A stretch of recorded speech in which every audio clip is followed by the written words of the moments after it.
I identify as transmasculine, so I'm a trans man. I identify as a transgender man. I identify as a male. I am female to male transgender. I identify as a female to male trans man. Officially, I was diagnosed as autistic age 17. I got diagnosed with autism when I was 19 and I'm 22 now. It has only been a few years of being diagnosed, as I had to do it myself, which was very hard. My mum didn't want to face the fact that I had any disabilities and so denied it, and I was never given the help that others were. I got diagnosed with autism 2 weeks before my 18th birthday in an unconventional situation. Let's not go into that one now.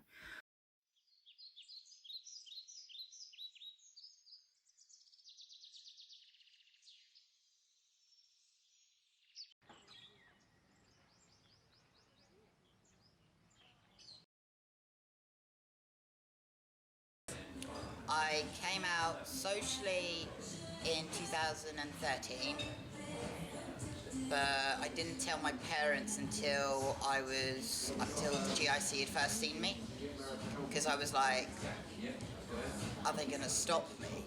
Because I'm autistic, therefore they think they can be sort of protective, like, is this a good idea, is that a bad idea? So I spoke to my carer, and my carer came with me for my first appointment. I came out at age 18, first to people at my university and then to kind of my parents and wider people on Facebook and whatever. I came out as transgender many years ago, must be 6 or 7 now, and was thrown out the house by my own mother calling me a freak, which she has denied so long now. I started coming out to people when I was 18, but really I properly came out the closet when I was 20. That's when I changed my name, etc, etc, etc. I believe it does affect it, but it's a bit of a strange one because it's quite strange because I knew something was up, but I couldn't work out whether it was my autism going, I don't want my chest being touched, or I just didn't want my chest to be there at all. So I decided to look it up, and so I started wearing the binder, which was a bit straight, mess with my autism because I've got texture sensitivities. So I went through a few different ones to go, okay, yep, I'm definitely trans, and yep, there is a way to deal with this, so I found one that didn't have a texture, or a smooth texture, so it didn't affect me. My experience of being autistic showed me that people basically don't believe what I have to say about my own personal experience of the world. I think it's one of the things with autism is you're just constantly told, no, you're lying, a lot of the time. My autism affects this in many ways. It makes it harder to deal with things such as being misgendered and not being called my actual legal name, which is Ren, because just that it is hurtful enough to make you break down. But adding to the fact being autistic, I take things much to heart and feel so much more as double. I'm not hyper aware of what people think.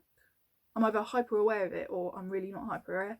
I've given up caring what others think partly because that's part of the autism. I never understood what people were thinking about me.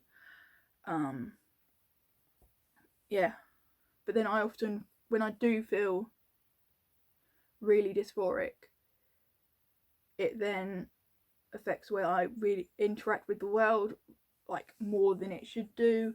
When I'm really dysphoric, the autism will be like going to shut down, and I might have a meltdown, or I just can't. I don't know how to describe it. I just can't function really. And I think this is down to autism because I feel things very intensely.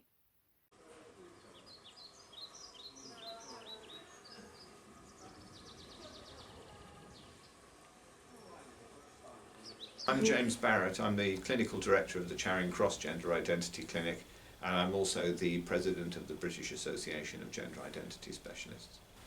My experience working with people with autism, I've been working in this field and in this clinic for a little over 30 years, and given that there's a high rate of autism in people with gender dysphoria, of course across that time I've always been working with people with autism, but if you go back 20-30 years they didn't necessarily attract that diagnosis.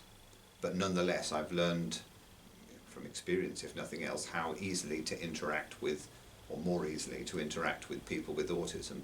Is there a link between autism and gender dysphoria? At one level evidently there is, because if you look at the population that turn up at a gender identity clinic, the rate of autism is vastly higher than you'd find if you just sampled the general population. It's at least 10% of the patients who turn up at the clinic.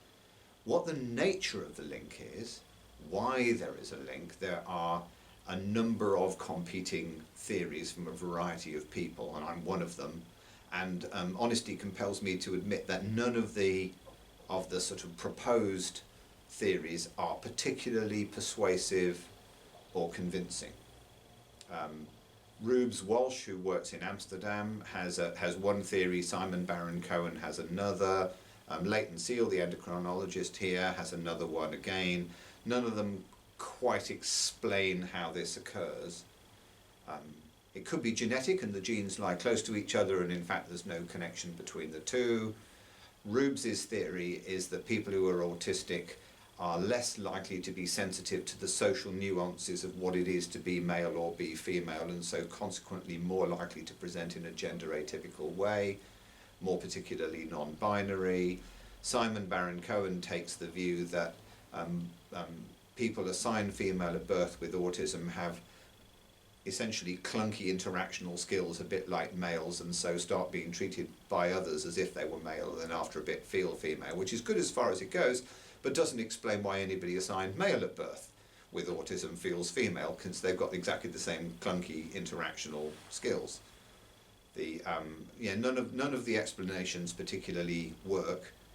And then there's an even bigger question than that, which is it actually going to benefit patients to pursue what that link is, or is it worthwhile concentrating your energy on how better to tailor services to work for people with autism? I think autism can affect gender dysphoria in a number of ways.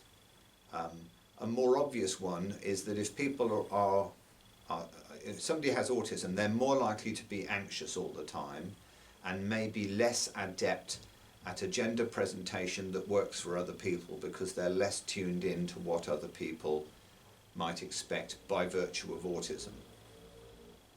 There can be a positive flip side. People with autism are less tuned into what other people think, but sometimes less bothered by what other people think as well. So they're less likely perhaps to be distressed. So it's as like with lots of things, it can be a strength or it can be a weakness.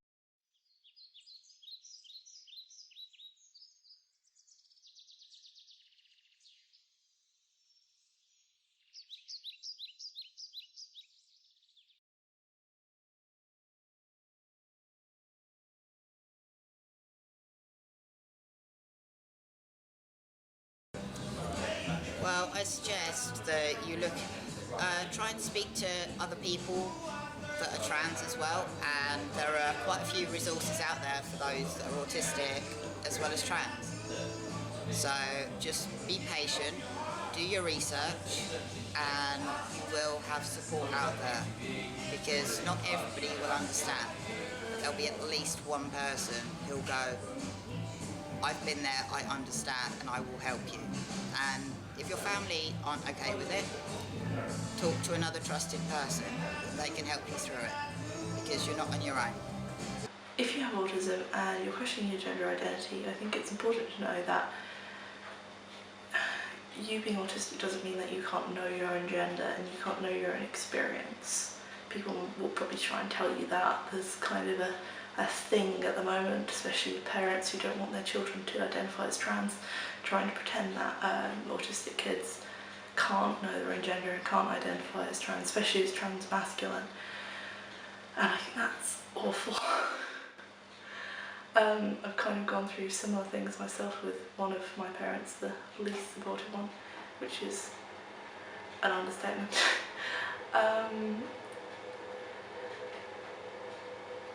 You are yourself, and no one else can know you. No one else can know who you are except for you.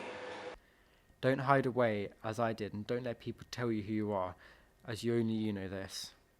Make sure to surround yourself with people who you trust, and who are even going through it themselves. Go for it.